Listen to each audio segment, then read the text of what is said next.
would be on the hind leg. You plant your feet firmly on the ground, and the palmar surface would be on the forelimb, just so you know the difference.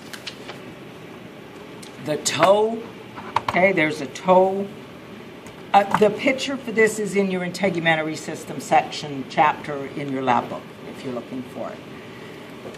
So the toe, the forward part, the quarters, a medial and lateral quarter, which this is the lateral and this is the medial, but I won't ask you that because that's too hard to know unless you're a real big horse person to figure that out. Generally, the lateral is more on, like it kind of squishes towards the lateral side. Whatever. And then the heel, these are the bulbs of the heel. Okay, so toe, quarters, and heel back here, medial and lateral heel. The white line,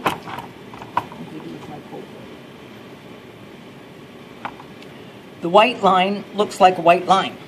Okay, there it is. It's this white line here that runs around the hoof. The significance of the white line is that it's used as a guide for shoeing, because the white line is where okay, so there's a horny part to the hoof, okay, the hard outer part, and then there's a sensitive neural part, and the white line is where they interdigitate. So this is the first place that you're starting to get sensitivity. You put a nail in there, who's going to know about it? The horse is going to know about it. It hurts. Okay, you put a nail into the wall of the hoof. It's like, yeah, so it's like putting a gem on your, or you know, people who have those long fingernails and they have hanging offy bits on them. You know, they put earrings on their fingernails. Doesn't hurt. Okay, the frog. Okay, this part, you've done this in labs, right? So you know about that. The sulcus. So a sulcus, same as a groove. A sulcus is always going to be a groove. The bars are the part of the wall that come down here. Okay. And then, of course, the wall of the hoof. So the bars coming down here like that. Okay, so that's the bars of the wall of the hoof. And the frog, the sole, this part here. Oh, and the point of the frog. Okay, not hard. Okay, so the outside surface when we stand him up like this, you've got your coronary band or your coronet, either is correct. This is where the hoof grows from. So it's sort of like our nail bed. Okay, this is where the wall of the hoof grows from. So it's living, active tissue. This is not. Where am I? Okay, so the wall, and then again, toe, quarter, heel on the outside there. Pictures are really good. So then we've got our sagittal section. Okay, the sagittal section, this is why, and just so, I did tell you that the bone station, it's a skeleton and then an x-ray. There's no large animal legs on except for this. Okay, so you still have to know your horse stuff for this to do it. So you've got your cannon bone. Okay, medical name for this is the metacarpal 3. Okay. You can't see the splint bones on this because it's a sagittal section through the mid. So there's a splint bone tucked underneath there and the other one's gone. Name this structure. Not quite. Epiphyseal plate. Epiphyseal plate.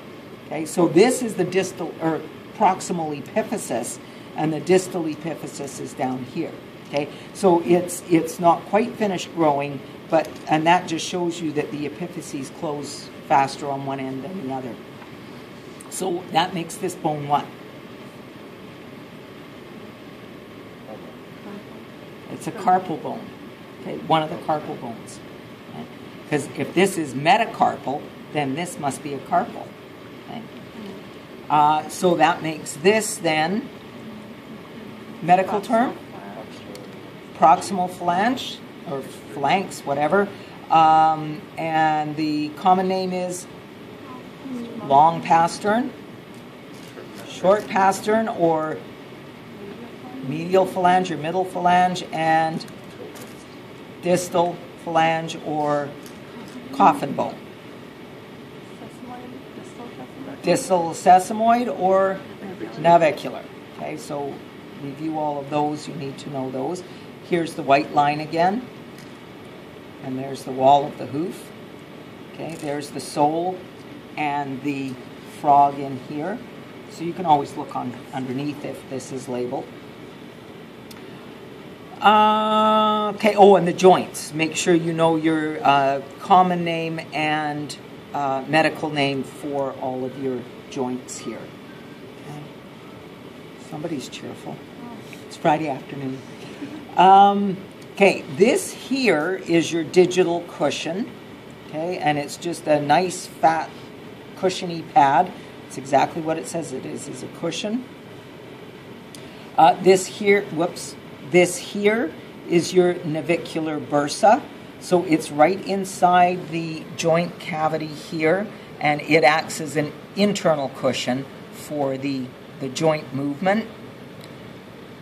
Where am I? Okay, yeah, so coronary band.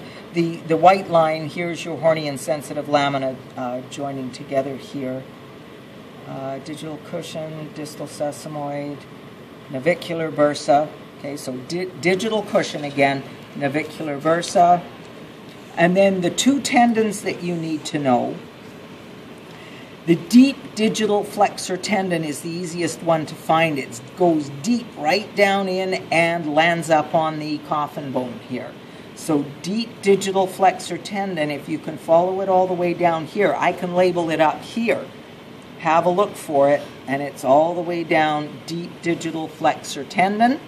And the superficial digital tendon, so it doesn't have a flexor in its name, is the one that's more superficial. Okay? Kind of makes that easy. And that's it. You know the chestnut and ergot. You did that in med nursing.